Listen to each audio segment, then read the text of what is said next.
Imaginez un beau matin du 24 août 79 après Jésus-Christ. La ville romaine de Pompéi est paisible et vit un jour comme un autre. Les marchés grouillent, les thermes sont bondés et personne ne se doute que dans quelques heures, tout va changer. Le ciel se couvrira de cendres et la ville sera ensevelie pour des siècles.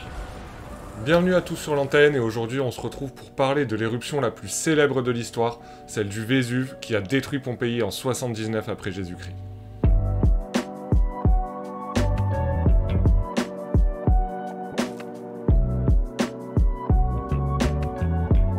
Le Vésuve, un stratovolcan situé dans la baie de Naples, n'avait pas montré de signes d'activité significatifs depuis plusieurs siècles. Mais bien avant la célèbre éruption, il semble évident que le Vésuve montrait déjà des signes importants d'activité. Les tremblements de terre causés par d'importantes remontées magmatiques, qu'on appelle des trémors, devaient être hyper fréquents. Malheureusement, à cette époque, ces signes étaient plus souvent interprétés comme des caprices des dieux plutôt que comme des signes d'une éruption qui s'annonçait imminente. Mais ce 24 août, tout changea. À la mi-journée, le sommet du volcan explosa et une immense colonne de cendres et de gaz s'éleva dans le ciel, atteignant plus de 30 km de hauteur, formant ce qu'on appelle une éruption plinienne.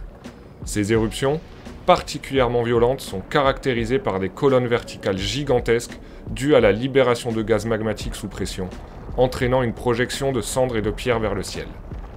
Au cours de cette première phase, les particules projetées sont retombées en pluie sur les villes environnantes, dont Pompéi et Herculanum. Les habitants ont d'abord tenté de se protéger en se réfugiant chez eux, pensant que l'éruption se calmerait.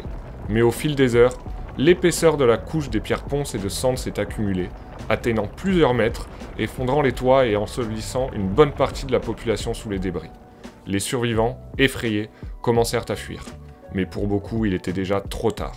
Après plusieurs heures de pluie de roches et de pierres ponces, la colonne éruptive a commencé à s'effondrer sur elle-même, marquant le début de la phase la plus meurtrière, les coulées pyroclastiques. Ce phénomène se produit lorsque les gaz et les particules de la colonne deviennent trop lourds pour rester en suspension. Ces nuées ardentes, composées de gaz brûlants, de cendres et de roches, dévalaient les pentes du Vésuve à plus de 100 km/h. Elles étaient si chaudes, environ 400 ou 500 degrés, qu'elles tuaient instantanément quiconque se trouvait sur leur passage. Les habitants qui s'étaient réfugiés dans leurs maisons ou dans les caves ont été pris au piège par ces nuées ardentes. Les gaz toxiques, combinés aux températures extrêmes, ont causé la mort immédiate de la plupart des victimes par asphyxie et par brûlure. Les corps retrouvés montrent souvent des postures figées, signe d'une mort rapide. À Herculanum, les archéologues ont trouvé les restes de nombreux habitants le long du rivage, tentant de fuir vers la mer. En résumé, l'éruption du Vésuve a été marquée par deux grandes phases, causant la mort de milliers de personnes et dévastant de nombreux villages tout autour du volcan. En quelques heures, la région autour du Vésuve s'est retrouvée recouverte d'une épaisse couche de débris volcaniques, ensevelissant les villes et détruisant tout sur son passage. Les destructions ont été telles que la région a été abandonnée pendant des siècles, jusqu'à sa redécouverte au XVIIIe siècle, quand les fouilles archéologiques ont commencé.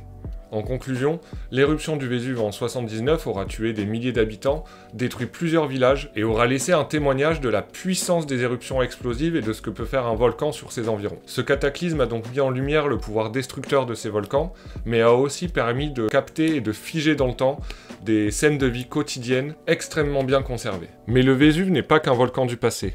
Aujourd'hui, près de 3 millions de personnes vivent à proximité immédiate de ce géant endormi.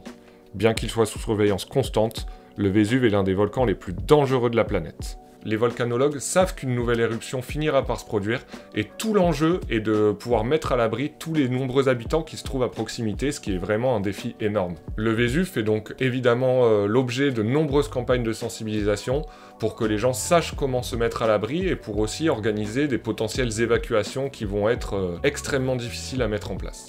En tout cas, le Vésuve, via cette histoire tragique, nous rappelle l'incroyable puissance de la Terre. En 79, il aura figé dans le temps les derniers instants d'une civilisation, nous offrant aujourd'hui un témoignage unique de la vie romaine et fait de cette éruption l'une des plus célèbres de l'histoire.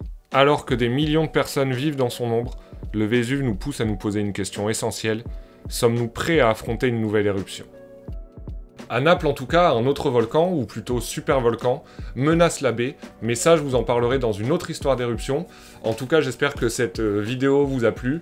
Comme toujours, je vous invite à la liker, à la commenter et surtout à vous abonner. Et en attendant, je vous dis à dans 15 jours. Bisous!